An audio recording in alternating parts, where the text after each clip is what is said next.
Spend a day exploring Anne Shirley's Canada with me. Once again, this trip was arranged by Sue Q Travel. It was a short drive from Charlottetown to the Lucy Maud Montgomery birthplace. Now, for those of you who don't know, this is the house that Ellen Montgomery was born in, but it's also the house where she lived for 21 months until her mother unfortunately passed away from tuberculosis and her father sent her to live with her grandparents in Cavendish. The front room is arranged more of a museum gift shop, but there's a picture of Montgomery and her parents, as well as her wedding dress. Now, that's not her actual wedding dress, it's a replica, but those shoes are her real shoes, and the veil is the veil that Montgomery actually did wear on her wedding day.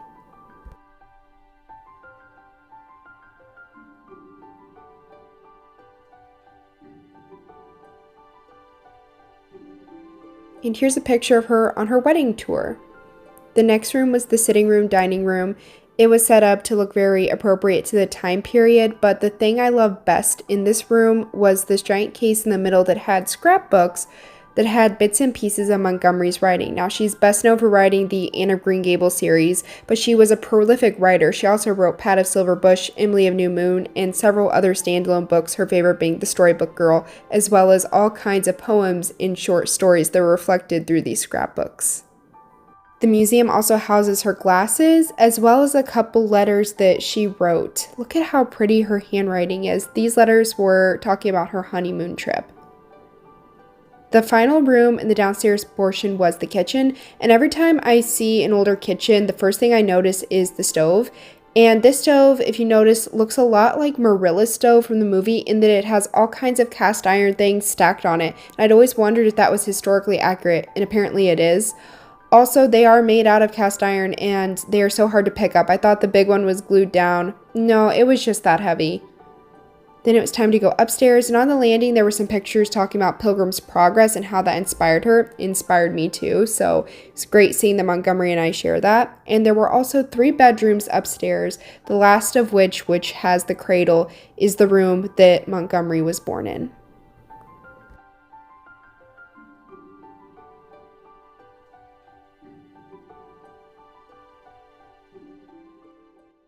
Next, it was time to head over to Avonlea Village for lunch because it's supposedly the best place to eat on PEI. Not every place was open because it was off season. We landed in the Turkey Tavern, and the first thing we got were these rolls, which they actually make right in front of you, and they were so soft. I got turkey salad with coleslaw and chips. Both the coleslaw and chips were homemade. The coleslaw was amazing. The chips were a little thick and not very salty, but they were really good otherwise. I did walk around Avonlea Village a little bit in the rain. Now, this does look like the Avonlea that's described in the Anne of Green Gables books. However, Avonlea doesn't actually exist. This is a town that was built as Avonlea with a church and a schoolhouse, but just as a tourist destination. It's very similar to Silver Dollar City. They used to have paid actors here pretending to be Anne and Marilla and Matthew and Gilbert and interacting with the guests.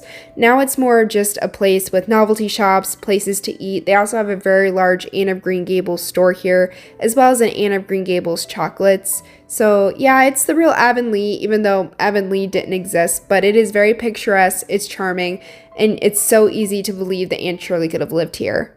After Avonlea, it was time to head for the Green Gables post office, which for those of you who don't know, Montgomery was raised by her grandparents, and they ran a post office out of their home.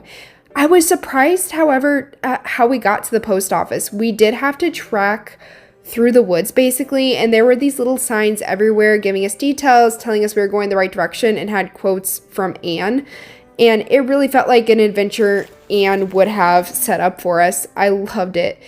There is a small library-like building that's on site now. This is it, and it's a little bit between a bookstore and a museum. There was more pictures that were relevant to Montgomery's life, as well as some handwritten notes from Montgomery herself. There was also this published piece about the wreck of the Marco Polo, which I didn't realize it was the first piece she ever had published, and it's an event about a real shipwreck that she and her classmates witnessed.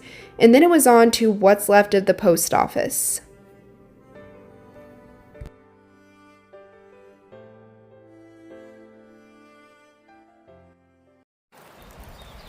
This is the old root cellar behind me. You can see the steps, kind of where my head is. So this is where the house was until, unfortunately, it did become so dilapidated it was torn down. They do have the post office, which was an extension to the house, but it is no longer above the root cellar.